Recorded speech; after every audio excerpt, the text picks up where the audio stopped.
Good day mga Lods, welcome back to my YouTube channel. So for today's video, i-share ko lang sa inyo ang extension ng ating range net na gagawin natin dito sa gilid.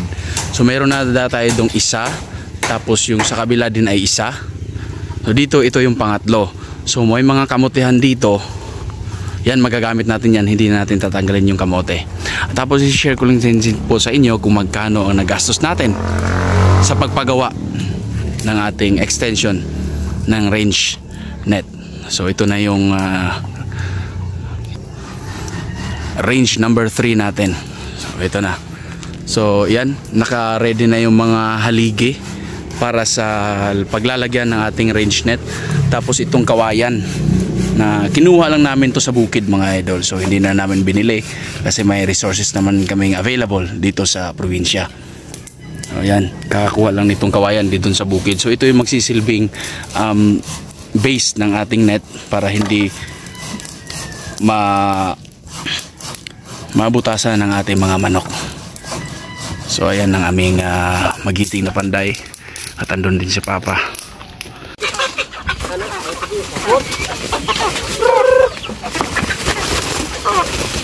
Lupat ba?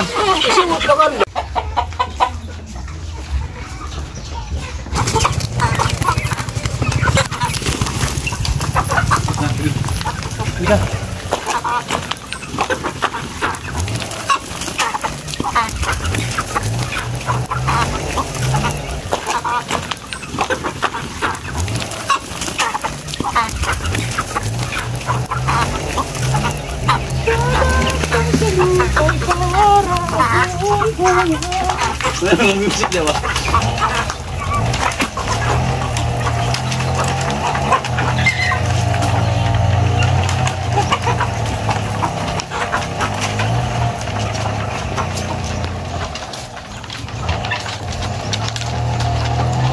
Wala pa. Red na, red.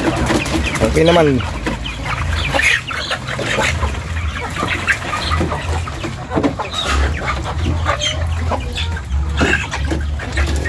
Bati ba daghan kay kaon no? Pinan.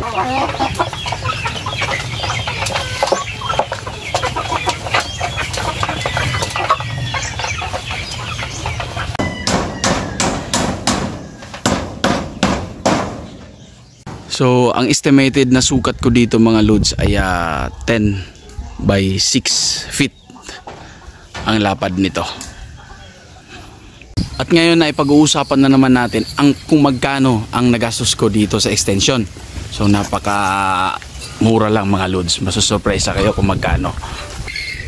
So sa maniwalat kayo sa hindi, ito sa net, ito bago naman to, 8 po ang haba nito. Tapos nasa 11 feet ang binili naming net para dito, palibot. Kakatipid kami kasi yung net na dati ay ginamit lang din namin para harang dyan. So itong part na to lang, sa letter L na net ang nagastos namin. So sa net, sa range net at yero, bumili ako ng 7 yero. So sa range net at yero, gumastos ako ng 2,300 lang mga idol. Tapos 2,300 plus labor na 600 pesos. So yun na po ang kabuong gastos ko dito. At bumili lang din ako ng idagdag lang natin yung pako sa yero na tag-1 kilo na numero 3 at numero 4, numero 4. So siguro nasa 100 lang yon. Kaya hindi naman naubos din. Napakarami naman nun. Magagamit ko pa yon sa iba. So pagpalagay natin nasa 3,000 pesos lang po ang gastos ko dito sa aming bagong range net. Ayan, range net number 3. Ayan, palibot na yan, 3,000 pesos lang po mga Lods. So ang advantage pa dito ka sa probinsya ay lahat talaga mga resources tulad nitong mga kawayan ay kinuha lang namin sa bukid. Tapos itong mga yan, poste namin kawayan. Itong mga kahoy na slab, kung sa Bisaya ay tinatawag namin itong slab. Libre lang po yan dito mga idol.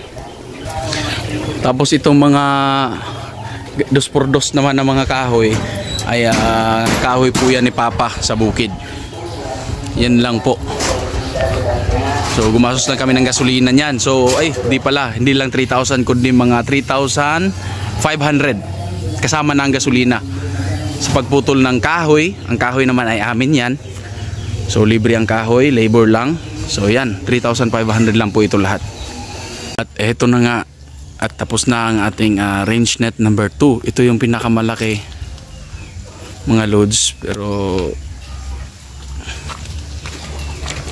ayan. Dito sa base, anirolyo namin ang kawayan para hindi basta-bastang makalabas ang ating mga chikiting, mga manok. At ito namang pintuan namin ay DIY lang. Napakasimple lang yan mga idol. So ganyan lang ang lock. May pako lang, tapos may konting, tapos ganyan ang laki. Ganito kalaki ang aming pangalawang range net. Tapos dito, ang gamit namin dito ay DIY lang din na patukaan, hindi PVC kundi kawayan. Yan ginawa ni Papa. Napakasimple lang yan mga idol, at napakadaling hugasan. Kung mag-uulan man ay mahuhugasan siya agad. Ayan. Ang maganda pag nasa probinsya kasi ang daming resources. So ito ay libre lang po ito. Kinuha lang namin sa bukid. Malapit lang naman dito mga kawayanan. So at dito ang maliit nilang at dito naman ang maliit nilang bahay.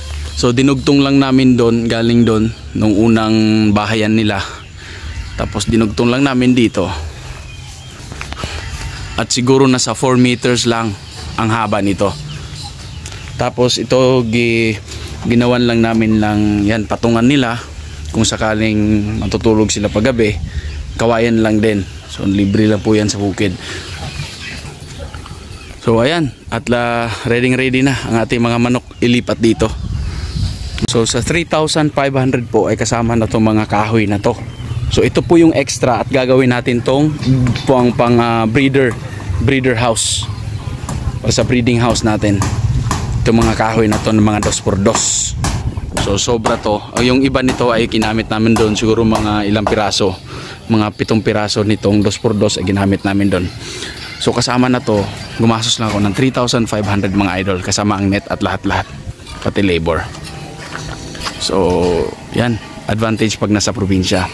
Maraming salamat mga loads. At sa hindi pa nakasubscribe, baka naman pasuyo naman mga idol. Thank you mga kabakyard. God bless.